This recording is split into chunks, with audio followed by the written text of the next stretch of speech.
I like this idea of escapism, allowing the viewer to really just enter into this world that's been in your mind for so long.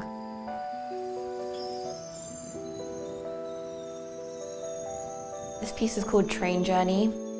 Last year we lost my grandma, and this piece was sort of my mum and my journey back to India for the funeral. It kind of brings together like the three generations, so my grandma, whose feet are sort of dangling down, and my mum and me, and I've drawn us all at the age that I am at the moment. These pieces are kind of dreamscapes, I guess. I always talk about sort of finding a place to belong. For me, I always found it so difficult because even when I went to India, I technically didn't belong there. And even when I'm here, I feel like a detachment from people around me. So these drawings are kind of these in-between spaces that, I feel like a lot of second-generation immigrants in this country are always looking for. Sort of like a mismatch of all these different elements that come together.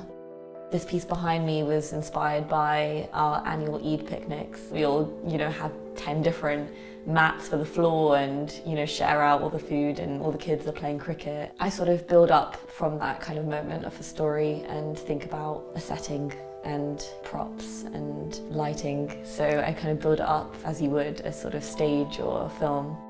And of course I have sort of a background in architecture, so my first instinct is to go towards architectural features. I feel like I'm using a very organic medium to draw something very structured, which is not very easy and probably not the right medium to be making architectural elements with, but I love the colours that it gives. I like quite dense and thick textures.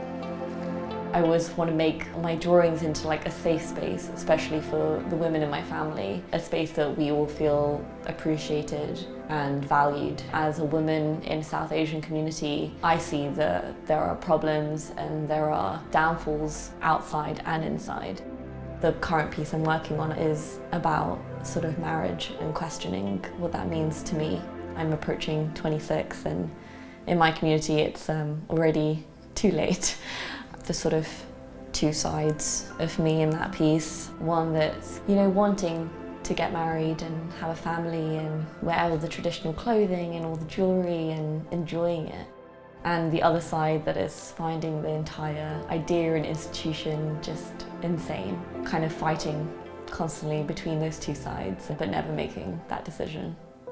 I think it was a bit satirical, those pieces. They were inspired by photographs of my mum's wedding. It's a big tradition, I guess, in our community to sort of feed someone, in special occasions. They kind of worked on two levels for me, where it was like this expectation of marriage in our community is, it's so highly valued, and it's like, this is what's going to sustain you. She's doing two things that are sustaining her, but somehow they're both done by others and, not by her. I think I was just kind of questioning that whole institution and what they mean to not just me, but all the women in my community.